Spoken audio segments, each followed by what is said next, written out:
Uma mudança silenciosa e pouco comentada que rolou na reta final do evento mais importante de pôquer do mundo pode não só mudar as coisas para sempre nesse evento, como também, ao mesmo tempo, diz muito sobre o pôquer brasileiro. Primeiramente, se você caiu de paraquedas por aqui, eu me apresento para vocês. Eu sou Anão19, jogador profissional de pôquer há quase 15 anos e eu tô falando sobre a WSOP. Para quem não sabe, a WSOP é a principal série de eventos de pôquer no ano e ela ocorre todos os anos em Las Vegas. Jogadores e jogadoras profissionais de pôquer aguardam o ano inteiro para jogar não só essa série de eventos, mas principalmente o main event da WSOP, aquele famoso torneio de 10 mil dólares a inscrição e que paga ali cerca de 10 milhões de dólares para o primeiro colocado. Simplesmente colossal. Apesar de não ter conseguido ir para a WSOP de 2026, ao longo dos últimos 4 anos eu fui jogar em Las Vegas e foi uma experiência realmente surreal. É a verdadeira Disneylândia do jogador ou jogadora de pôquer. Absolutamente todos os dias você tem torneios incríveis, com fields enormes,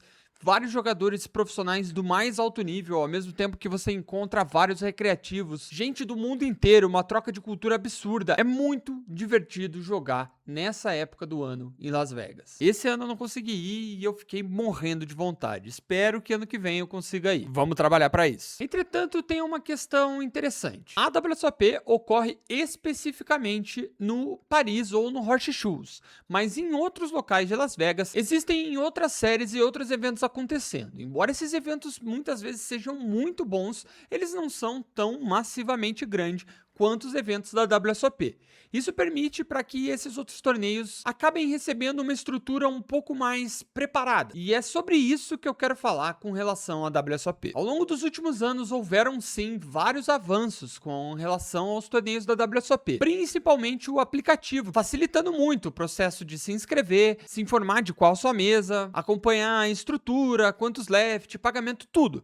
Realmente, esse aplicativo, que se eu não me engano foi lançado há uns 2 anos atrás, mais ou menos, foi um salto surreal. Evitou filas enormes e fez realmente a experiência de jogar a WSOP ser ainda mais agradável. Só quem já pegou 3 horas de fila para entrar num torneio sabe qual é o desespero disso. Mas existe uma questão na WSOP que simplesmente é ignorada todos os anos e que me deixa desesperado. Principalmente quando alguém levanta esse debate, porque sinceramente é um debate que já foi solucionado. Eu tô falando do amado ou odiado Time Bank. Se você já jogou poker online, você sabe que toda vez que você vai jogar uma mão de poker, seja lá qual site você jogue, você tem ali um tempinho para decidir. E quando a sua ação passa desse tempo, normalmente você tem um Time Bank, que vai se renovando a cada tanto tempo ao longo do torneio. Se além do tempo padrão você precisou de 10 segundos, o seu Time Bank, que era de 60 segundos, vira 50 segundos, e assim por diante. Ok, ter um time bank pré-definido nos eventos ao vivo é um pouco mais difícil, então a adaptação que foi feita foi passar a usar os cartões de time bank. Então hoje em dia, em muitos torneios ao vivo, você tem cartões de time bank. Todas as mesas têm um relógio e os cartões de time bank te dão um tempo extra quando você precisa. Talvez não seja a solução perfeita, mas com certeza é uma solução. Mas por algum motivo que a gente pode até tentar especular qual é,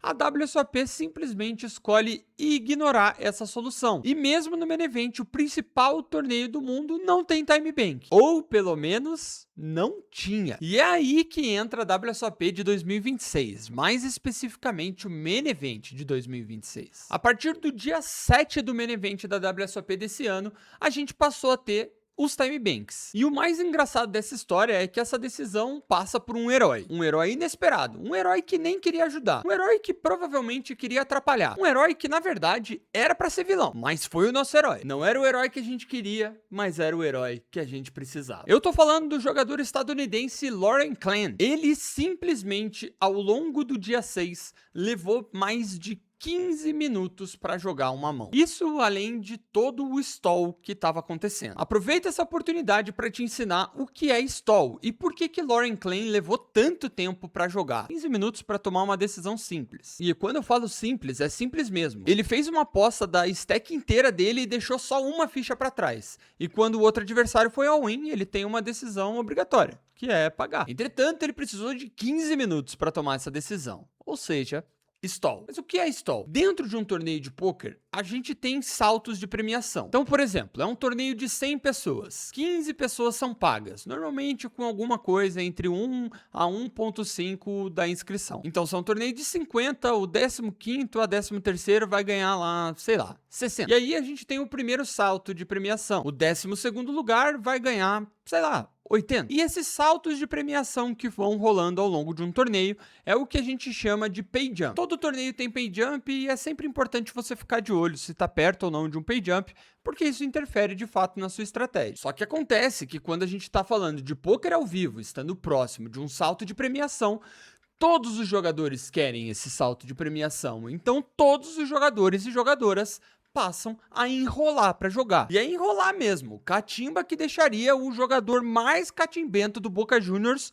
orgulhoso. Inclusive, os argentinos e uruguaios são profissionais em fazer stall no pôquer, o que não surpreende absolutamente ninguém que gosta de futebol. Um beijo, irmãos. Pois bem, é muito comum que quando a gente tá se aproximando da bolha de premiação, que é quando você não tá ganhando nada e vai passar a começar a premiar, jogadores e jogadoras de pôquer ao vivo realmente façam muito stall. Isso é compreensível. E é algo que, se as regras não têm uma punição ou uma defesa muito clara, vai acontecer muito. E eu não tô exagerando nem um pouco quando eu falo isso. Poucas coisas nessa vida são mais insuportáveis do que jogar uma bolha de torneio ao vivo. Elas são muito longas e muito chatas. Eu troco qualquer bolha de torneio ao vivo por passar 1h30 tentando resolver qualquer coisa no cartório do interior de qualquer lugar desse Brasil. A bolha de torneio ao vivo é muito chata. Acontece que os time banks ajudam um pouco a se defender disso. Se o jogador tem um tempo limitado para tomar a decisão, o máximo que pode acontecer é ele enrolar 20 ou 30 segundos. E não 15 minutos, como fez o nosso mano Lorie Klein. Foi levando tudo isso em consideração que a WSOP tomou uma decisão inédita. E a partir do dia 7 do main event da WSOP desse ano, a gente passou a ter os amados ou odiados